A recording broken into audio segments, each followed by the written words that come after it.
الحمد لله نحمده ونستعينه ونستغفره ونعوذ بالله من شرور أنفسنا ومن سيئات أعمالنا من يهده الله فلا مضل له ومن يضلل فلا هادي له ونشهد أن لا إله إلا الله وحده لا شريك له ونشهد أن محمدًا عبد الله ورسوله أما بعد فقد قال الله تعالى في كلامه المجيد والفرقان الحميد أعوذ بالله من الشيطان الرجيم بسم الله الرحمن الرحيم إذا جاءك المنافقون قالوا نشهد إنك لرسول الله والله يشهد إن المنافقين لكاذبون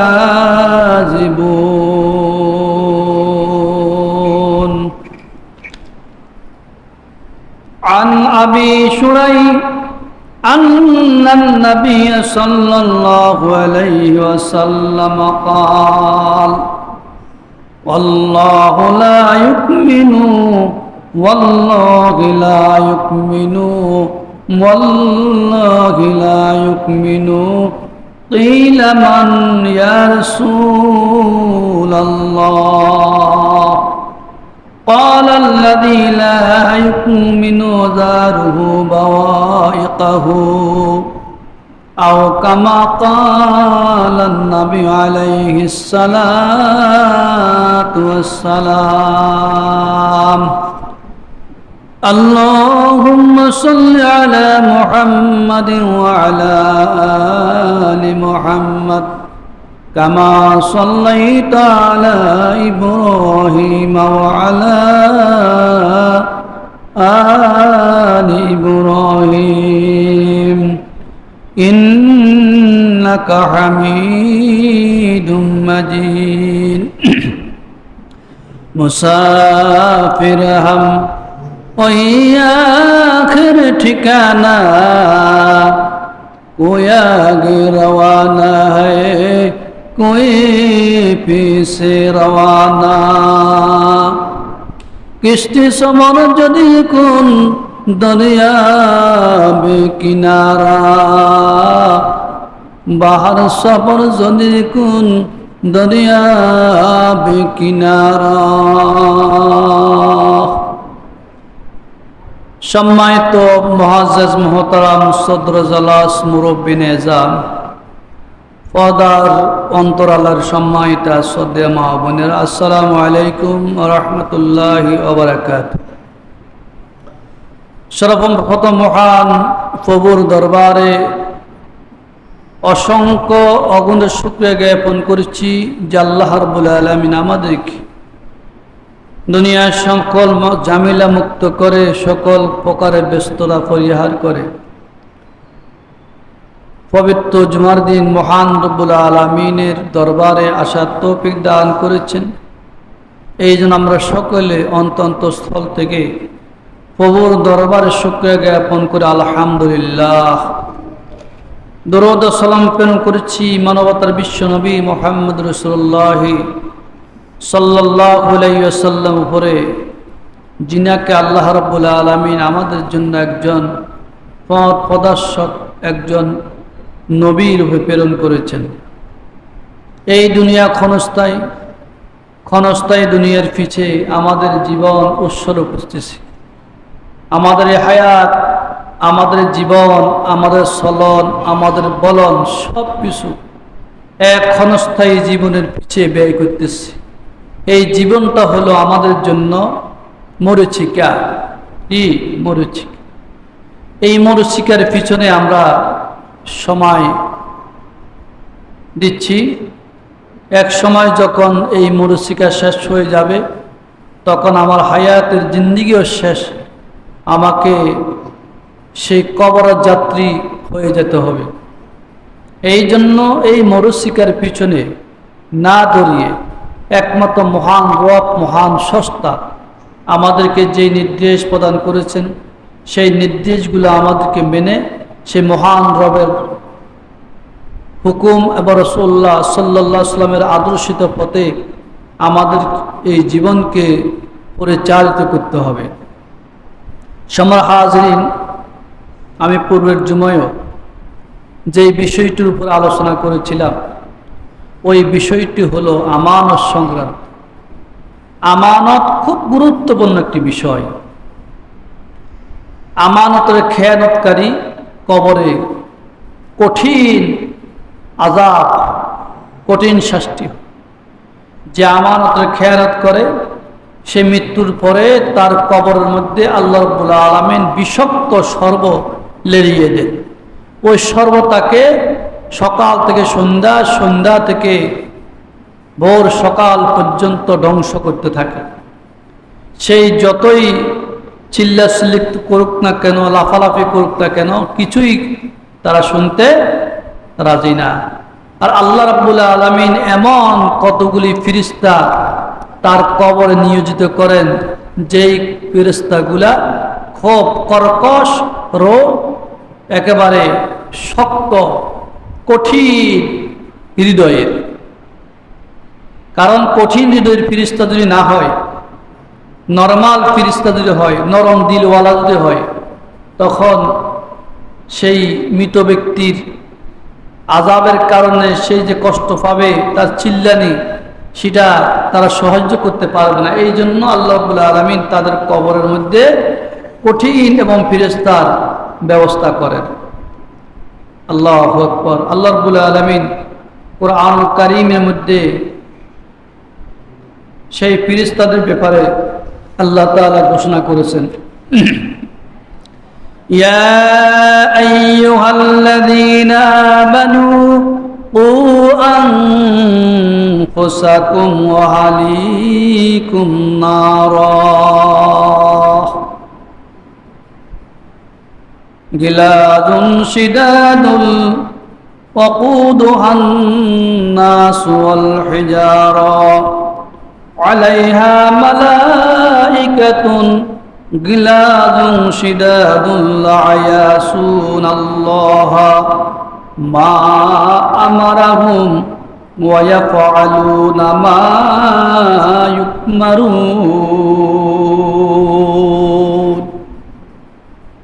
আল্লাহ রাব্বুল আলামিন কোরআন কারীমের মধ্যে ঘোষণা করেন, ইমানদারদেরকে লক্ষ্য করে বলেন, হে ইমানদার ব্যক্তিরা, হে বিশ্বাসীগণ, কু আনফুসাকুম ওয়া আহলিকুম নারা, তোমরা জাহান্নামের আগুন থেকে বাঁচো, তোমাদের পরিবার পরিজনদেরকে জাহান্নামের আগুন থেকে মুক্ত করো।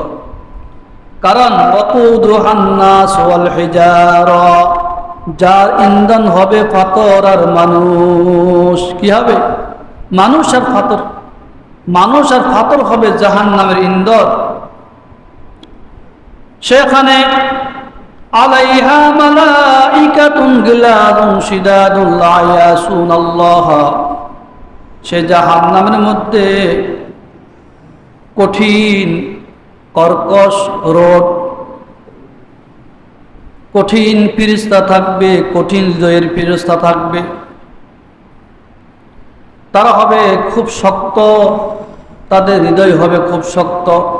এমন ফেরেশতাগুলো সঙ্গে থাকবে লা ইয়াসুনাল্লাহা আমারাহুম, আল্লাহ তাআলা তাদেরকে যেই নির্দেশ প্রদান করবে তারা আল্লাহ নির্দেশ অমান্য করবে না। ওয়ায়াফআলুনা মা ইউমারুন, আল্লাহ রাব্বুল আলামিন তাদেরকে যে আদেশ করবেন, যে হুকুম করবেন তাই তারা মানবেন। আল্লাহর কথাগুলা, আল্লাহর আইন, আল্লাহর হুকুমগুলা তারা মানবেন কিন্তু অমান্য করবেন না। ফেরেশতারা আল্লাহ পাকের হুকুমের বাইরে যাবেন না, আল্লাহ যাই নির্দেশ দিবেন তাই করতে থাকবে। তার দুনিয়াতে যারা অন্যায় অপরাধ করবে, জুলুম নির্যাতন করবে, মানুষের ক্ষয়ক্ষতি করবে, আর কবরে যাওয়ার পরে আল্লাহ রাব্বুল আলামিন কঠিন শাস্তির ব্যবস্থা করবেন। যে শাস্তির শুরু আছে কি নাই, শেষ নাই। তো আমানত এমন একটি বিষয়, আমানত খুব কঠিন, কঠিন আমানত রক্ষা না করলে তার উপায় নেই। এই আয়াতের মধ্যে আল্লাহ রাব্বুল আলামিন ফাকর আর মানুষের কথা কেন বলছে? বুঝলাম মানুষের কথা বলছেন এই জন্য, আল্লাহ রাব্বুল আলামিন মানুষকে একটা জীবন দান করেছেন, মেধা দান করেছেন, মেধা দান করেছেন, বুঝার শক্তি দিয়েছেন, মানার শক্তি দিয়েছেন, জানার শক্তি দিয়েছেন। আল্লাহ রাব্বুল আলামিন তাদেরকে ভালো মন্দ বোঝার শক্তি দিয়েছেন। ভালো মন্দ বোঝার শক্তি দেওয়ার পরও তারা ভালো মন্দ তারা বিবেচনা করে নাই, অন্যায় অপরাধ করেছে।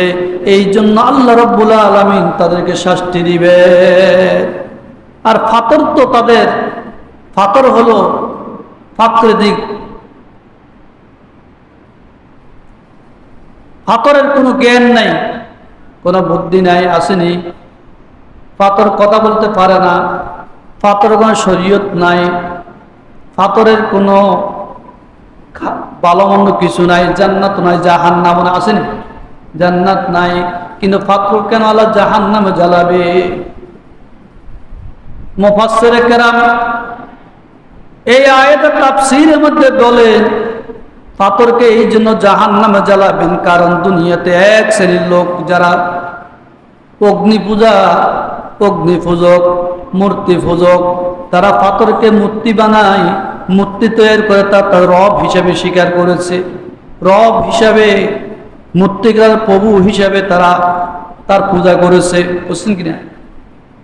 তারা বলতে যে এই মূর্তি হলো আমাদের রব, এই মূর্তি হলো আমাদের প্রভু, এই মূর্তি হলো আমাদের খালেক, আমাদের মালেক, আমাদের রিজিক দাতা, হায়াত দাতা। এই জন্য তারা মূর্তিকে পূজা করতেন, মূর্তিকে অনুসরণ করতেন। এই জন্য আল্লাহ তাআলা মূর্তিকে জাহান্নামে দিবেন। এই কারণে আল্লাহ রাব্বুল আলামিন তাদেরকে শিক্ষা দিবেন যে দেখো দুনিয়াতে যে পাথরকে পূজা করেছ, যে পাথরকে রব মানেছ, যে পাথরকে তোমাদের প্রভু স্বীকার করেছ, পাথরকে তোমাদের দেবতা হিসেবে গ্রহণ করেছ, ওই পাথর তোমাদের কিছুই করতে পারবে না। তোমরা জাহান্নামে যাইবে, পাথরও জাহান্নামে যাবে। বুঝতে পারছেন? আফসোস আক্ষেপ বাড়ানোর জন্য আল্লাহ তাআলা পাথরকে কি জাহান্নামে দিবেন? তারা যে দুনিয়াতে পাথরকে রব স্বীকার করেছেন, এই জন্য যে রব তোমাদের, এই রব তোমাদের, এই মূর্তি তোমাদের কোনো উপকার করতে পারবে না।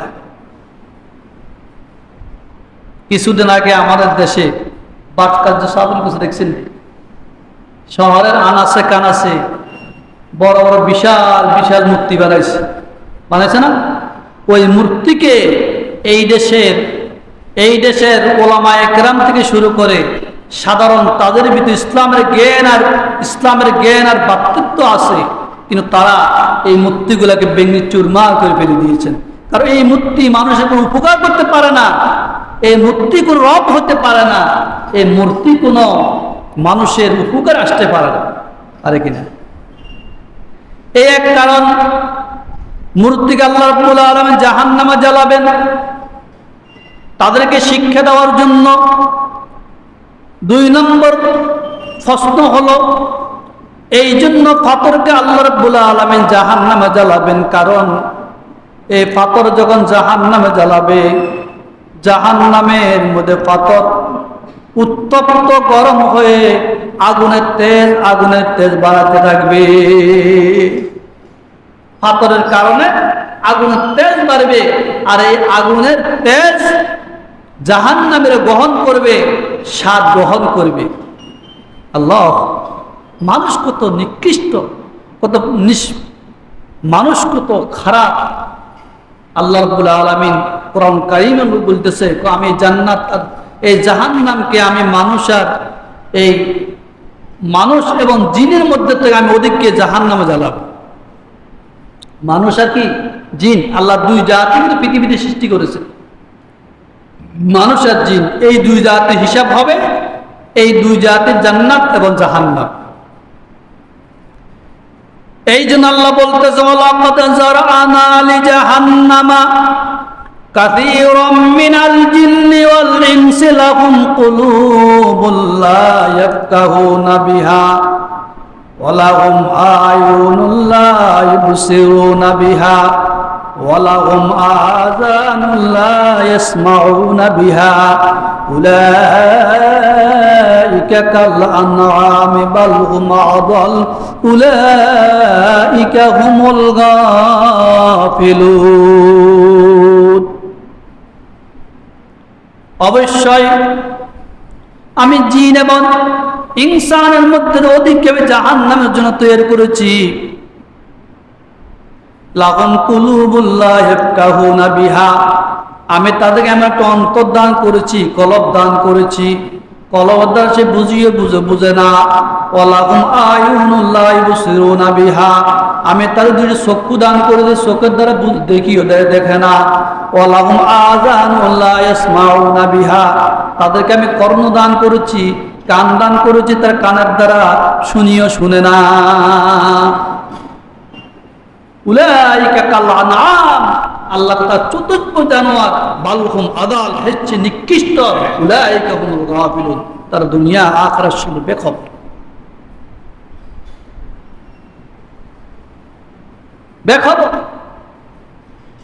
এই দুই জাতির শাস্তি হবে। এই জন্য আল্লাহ রাব্বুল আলামিন কোরআন কারীমের মধ্যে বারবার তাদেরকে নির্দেশ প্রদান করেছে, বারবার, যে আল্লাহকে চিনার জন্য, আল্লাহর নির্দেশগুলো মানার জন্য। এই জন্য আল্লাহ রাব্বুল আলামিনের প্রত্যেকটি নির্দেশ, আদেশ আমাদের কি মানতে হবে, প্রত্যেকটি আদেশ মানতে হবে, প্রত্যেকটি আদেশগুলো আমাদেরকে মানতে হবে। আল্লাহর আদেশের মধ্যে থেকে আমানতকে রক্ষা করা সকল মুসলমানদের নৈতিক দায়িত্ব। আর আমানতের খেয়ানত করার কুফরি, যে আমানতের খেয়ানত করবে আল্লাহ রাব্বুল আলামিন তাকে জাহান্নামে দিবে। আল্লাহ মুহাম্মদ রাসূলুল্লাহ সাল্লাল্লাহু আলাইহি ওয়াসাল্লাম বলেছেন, যার মধ্যে 4টি বৈশিষ্ট্য থাকবে। কয়টি? 4টি বৈশিষ্ট্য থাকবে। দুনিয়া ধ্বংস হয়ে যাবে, তার কোনো ক্ষতি হবে না। দুনিয়া ধ্বংস হয়ে যাবে, দুনিয়া পানাপিল্ল হয়ে যাবে, এই দুনিয়া ধ্বংসস্তূপ পরিণত হবে, তার কোনো ক্ষতি হবে না। এই জন্য আল্লাহর সাহাবী আন আব্দুল্লাহ ওমর রাদিয়াল্লাহু আনহু বর্ণিত, তিনি বলেন, আন্না রাসূলুল্লাহ সাল্লাল্লাহু আলাইহি ওয়াসাল্লাম ক্বালা আরবাউন ইযা কুন্না ফীকা ফালা আলাইকা মা ফাতাকা মিনাদ দুনিয়া হিফযুন আমানাতা ওয়া সাদকু হাদিস ওয়া হাসনু খালিকাতি ওয়া ইফু ফি তুমাতিন। আল্লাহ রাসূলের সাহাবী আব্দুল্লাহ ইবনে ওমর রাদিয়াল্লাহু তাআলা বর্ণিত, তিনি বলেন, বিশ্বনবী মুহাম্মদুর রাসূলুল্লাহ সাল্লাল্লাহু আলাইহি ওয়াসাল্লাম বলেছেন, 4টি বৈশিষ্ট্য যার কাছে থাকবে সে কখন তার কোনো সমস্যা হবে না, অর্থাৎ দুনিয়া ধ্বংস হয়ে যাবে, তার কোনো ক্ষতি হবে না। ইযা কুন্না ফীকা ফালা আলাইকা মা ফাতাকা মিনাদ দুনিয়া। দুনিয়া ধ্বংস হবে কিন্তু তার কোনো সমস্যা হবে না, তার কোনো ক্ষতি হবে না। একটা হলো হিফজু আমানাতা, আমানতকে রক্ষা করা। কি করা? আমানত রক্ষা করা। আমানতটা কি? আপনার জন্য একজন মানুষ 5,000 টাকা আমানত রাখছেন যে ভাই আগামীকাল নিয়ে যাব, কিন্তু তার আমানতটা যদি যথাযথভাবে তাকে বুঝাইতে পারেন, ওই আমানতটা আপনি রক্ষা করলেন। আর আমানত যদি তাকে বুঝাই না দিতে পারেন, আমানত রক্ষা না করতে পারেন, আপনি কুফরি করলেন। আমানতের হিসাব আপনাকে কাল কিয়ামতের ময়দানে দিতে হবে। আল্লাহু ওয়াসাদুকুল হাদিস, সত্য কথা বলা। দুনিয়া কি বলা? সত্য কথা বলা, মিথ্যা না বলা, সত্য কথা বলা। অহস্নু খালিকাতি, এবং সৎ চরিত্রবান হওয়া, তার চরিত্রকে হেফাজত করা, চরিত্রের সতীত্ব রক্ষা করা, এটা আমানত। এটা কি? আমানত। তাহলে আমানত রক্ষা করা, সত্য কথা বলা এবং সতীত্ব রক্ষা করা। 4 নম্বর, ওয়াইফতুন ফি তুআমিহি, হালাল জীবিকা বক্ষণ করা। হালাল কি? হালাল জীবিকা বক্ষণ করা। আপনি যাই খাবেন হালাল, হালাল বক্ষণ করবে, হারাম খাবেন না। সুদ ঘুষ এটার সাথে কি জড়িত হবেন না। আপনার এই সম্পদের ভিতরে যেন অবৈধ না থাকে, আপনার সম্পদের ভিতরে হারাম না থাকে, হালাল যেন আপনার সম্পদটা হালাল হয়। এই হালাল ভোগ করলে ওই হালাল গেজা যে ভোগ করবে সে জান্নাতে যাবে, জাহান্নামে যাবে না। কখন যাবেন? আমরা কজনে কিয়ামতের লক্ষণ বিশ্বনে বলেছে,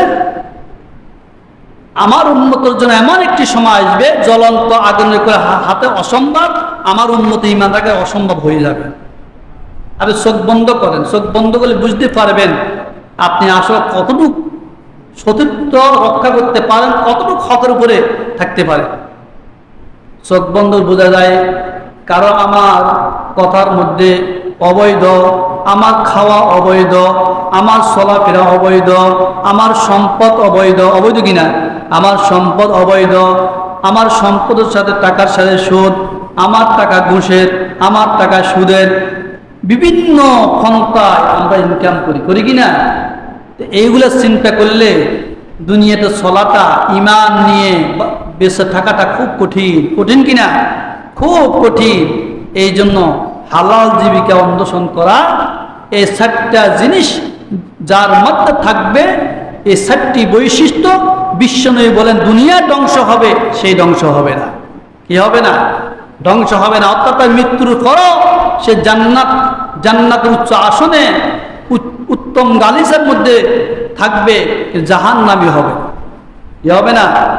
জাহান্নামী হবে না। এই জন্য অবশ্য আমাদেরকে আমানত রক্ষা করতে হবে। করতে হবে কিনা? আমানত রক্ষা করতে হবে।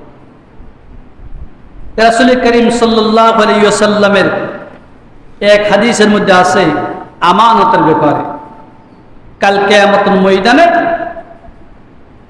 আমানত গ্রহণকারীদের সাথে,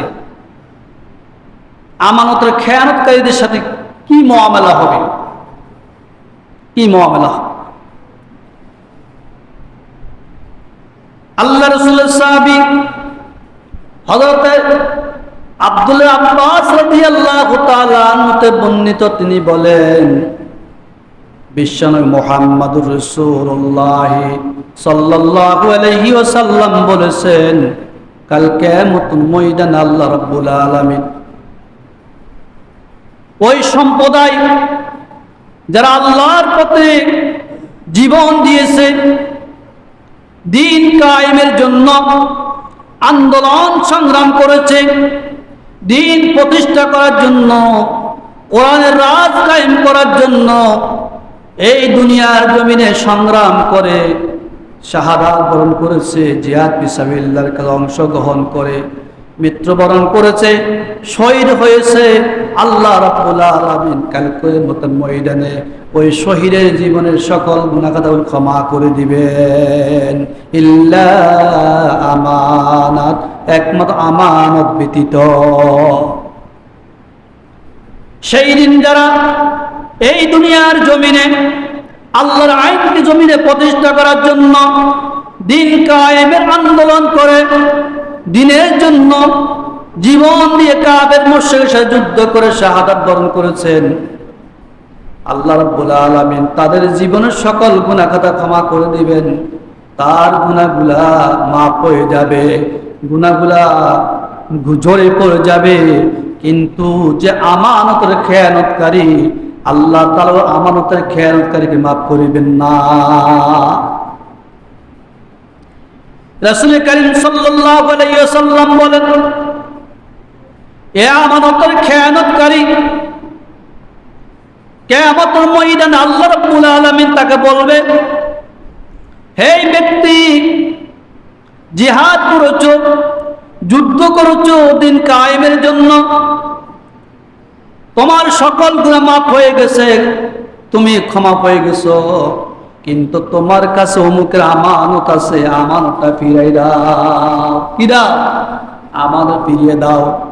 কারণ অমুকের 1 লক্ষ টাকা নিয়ে তুমি মৃত্যুবরণ করলা, অমুকের জমিন দখল করেছো, সেই তোমার কাছে জমিন পাবে, অমুকে তোমার কাছে বিভিন্ন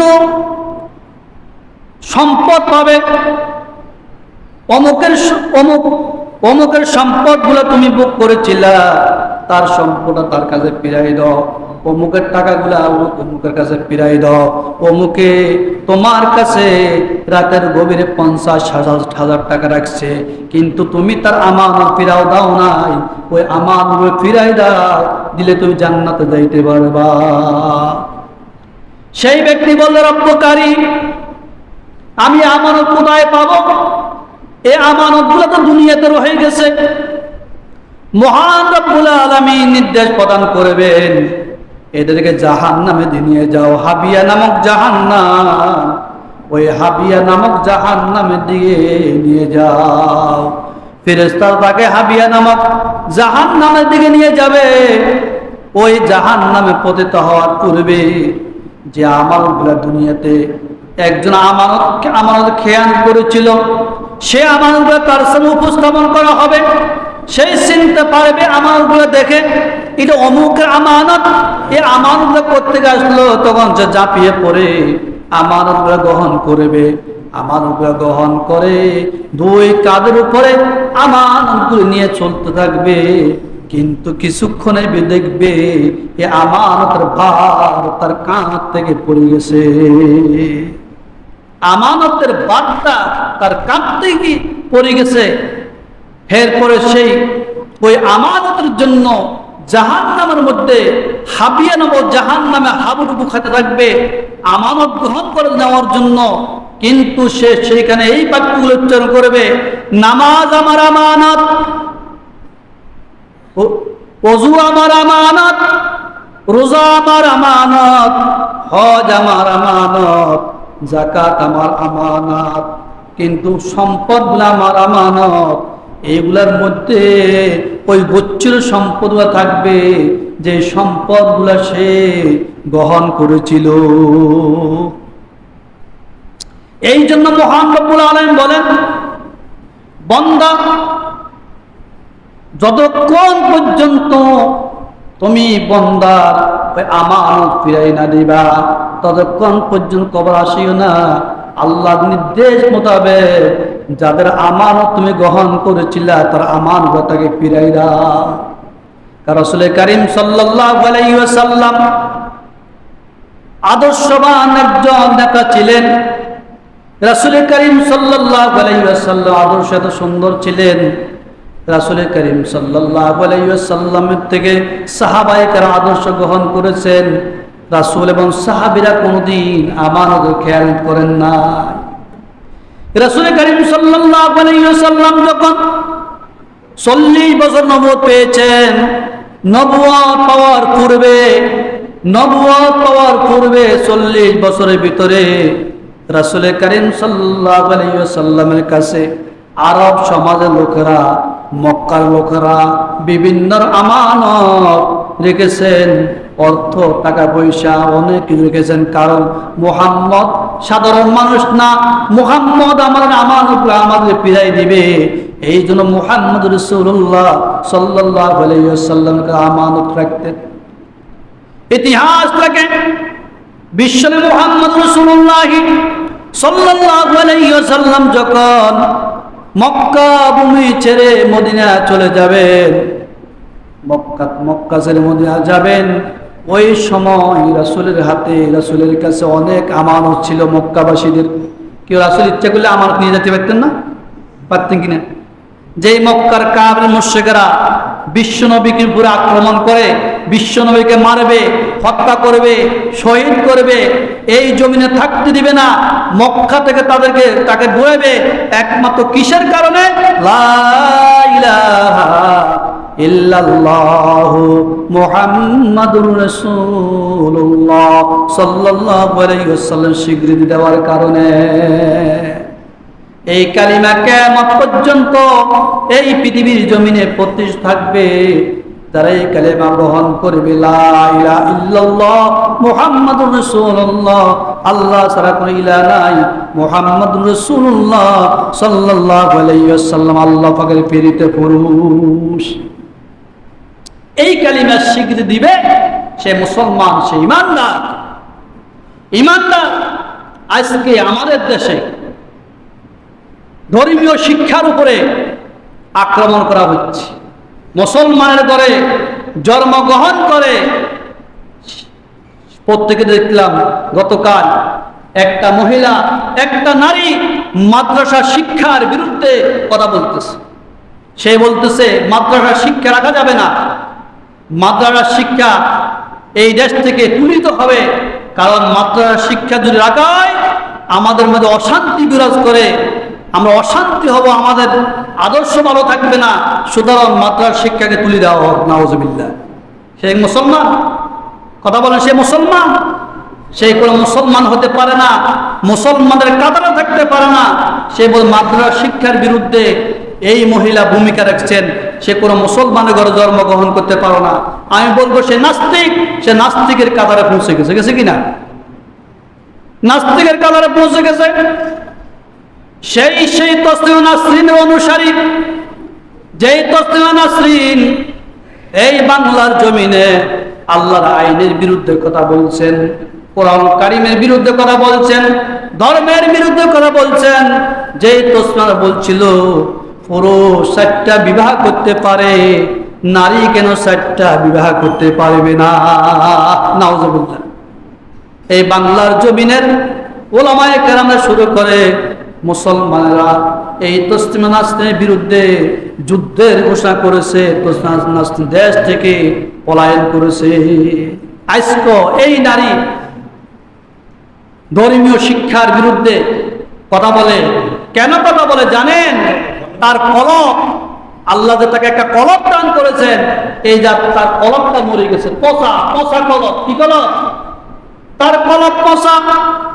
এই কলবের ভিতর নাপাকি গান্দিগি, কলবের ভিতর নাপাকি থাকার কারণে, কলব রোগাক্রান্ত হওয়ার কারণে ইসলাম ভালো লাগে না, ধর্ম ভালো লাগে না, কোরআন ভালো লাগে না, হাদিস ভালো লাগে না, রাসূলুল্লাহ আদর্শ ভালো লাগে না।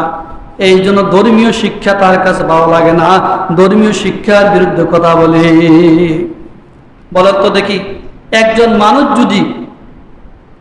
মানুষ যদি জ্বর উঠে, গায়ে কি জ্বর, গায়ে জ্বর, এই যে ব্যক্তির গায়ে জ্বর, সে অসুস্থ, রোগাক্রান্ত, তার রুচি নাই, তার কাছে কি পোলাও কোরমা বিরিয়ানি দেখে ভালো লাগবে? কথা বলেন, দেখা লাগবে? পোলাও কোরমা বিরিয়ানি তার কাছে ভালো লাগবে?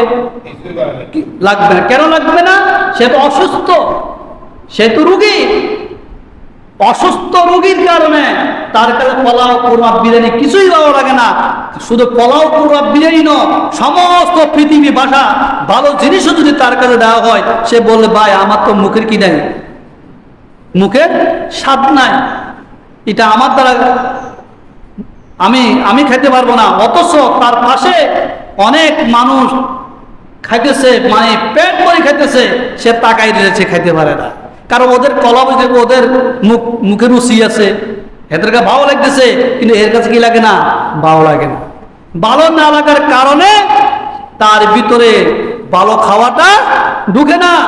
এই বাংলার জমিনের মুসলমান শুনেন, আপনার যে মুসলমানের কলব ফসে যাবে, যেই মুসলমানের কলব নষ্ট হয়ে যাবে, যেই মুসলমানের কলবের ভিতরে নাফাক ঢুকবে, সেই মুসলমানের কাছে কোরআন ভালো লাগবে না, হাদিস ভালো লাগবে না, নামাজ ভালো লাগবে না, রোজা ভালো লাগবে না, হজ ভালো লাগবে না, যাকাত ভালো লাগবে না, শরীয়তের বিধানগুলো তার কাছে ভালো লাগবে না।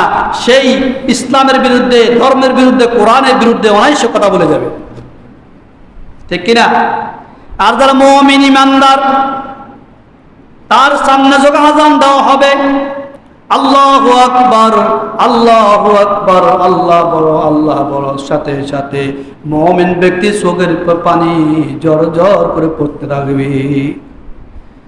যেই ব্যক্তির কলব ভালো, ইমানদার মুমিন, তার কোরআন বললে তার সামনে কোরআন ভালো লাগবে, কোরআন ভালো লাগবে, কারণ সেই তো ভালো, তার অন্তর ভালো, সে জান্নাতি। এই যে জান্নাতি ব্যক্তির কাছে কোরআন পড়লে ভালো লাগে, ভালো কথা বলে ভালো লাগে, ওই মহিলা, ওই নারীর কলব তো পচে গেছে, সেই তো দৈয়স আদ্দাজুল জান্নাত, দৈয়স নারী। এই দৈয়স নারী নামাজ পড়ে না, এই দৈয়স নারী রোজা রাখে না, এই দৈয়স নারী আল্লাহর বিধান মানে না, আল্লাহর হুকুম মানে না, তার ঘরের মধ্যে নামাজ নাই, রোজা নাই, আল্লাহ নাই, বিল্লাহ নাই, কিছু নাই। এই যে দৈয়স নারীর কাছে দ্বীনি শিক্ষা ভালো লাগে না, দ্বীনের জ্ঞান তার কাছে ভালো লাগে না, ঠিক নেই? কি বলেন? ভালো লাগে না। ওই নারী হুঁশিয়ার হয়ে যাও। এই জন্য আমাদের দেশে আমাদের মা বোনেরা অনেকে আছে, অনেকের কাছে কোরআন ভালো লাগে। আমি ওনাদের দোষ দিচ্ছি না, দোষের কথা বলি না, যে ওনাদের কাছে কোরআন আজমত, মোহাব্বত, ভালোবাসা কম। কেন কম? কম এই জন্য, আসলে আমাদের সবার অন্তরের ভিতরে মরিচিকা, মরিচিকা কি না?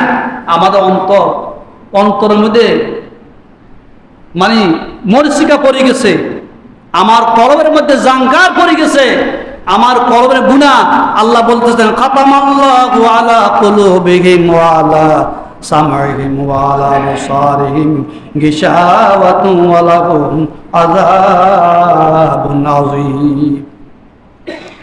এই জন্য রাসূল কারীম মুহাম্মদুর রাসূলুল্লাহ সাল্লাল্লাহু আলাইহি ওয়াসাল্লামের একটা হাদিস, আল্লাহর রাসূল সাহাবীন আবি শুরাই আন্নান নবী সাল্লাল্লাহু আলাইহি ওয়াসাল্লাম قال والله لا يؤمنوا والله لا يؤمنوا والله لا يؤمنوا من قيل من يقيل من يا رسول الله قال الذين لا يؤمنوا زاروا بوائكه।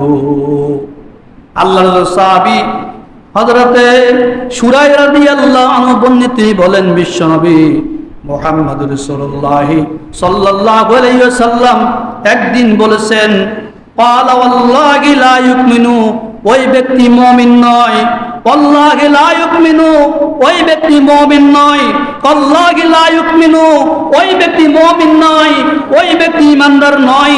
সাহাবায়ে কেরাম বললেন, কিলা মান ইয়া রাসূলুল্লাহ, হে আল্লাহর রাসূল, সেই ব্যক্তিকে যে মুমিন নয়, ঈমানদার নয়, সেই ব্যক্তিকে? রাসূল কারীম সাল্লাল্লাহু আলাইহি ওয়াসাল্লাম বলেন, ক্বালাল্লাযী লা ইউমিনু জারুহু বাওয়াইকাহু, ওই ব্যক্তি, ওই মুমিন ঈমানদার নয়, যার প্রতিবেশীরা তার অনিষ্ট থেকে মুক্ত নয়। কি নয়? তার প্রতিবেশী তার অনিষ্ট থেকে মুক্ত নয়, তার প্রতিবেশী তার জুলুম থেকে মুক্ত নয়, তার প্রতিবেশী তার অন্যায় অবিচার থেকে মুক্ত নয়। সে কখনো মুমিন হতে পারে না, কখনো ঈমানদার হতে পারে না। আল্লাহ পাক আমাদেরকে আমল করার তৌফিক দান করেন। আজকে আমাদের হানাহানি, মারামারি, কারাকারি, কত কিছু। সেই ব্যক্তি মুমিন নয়।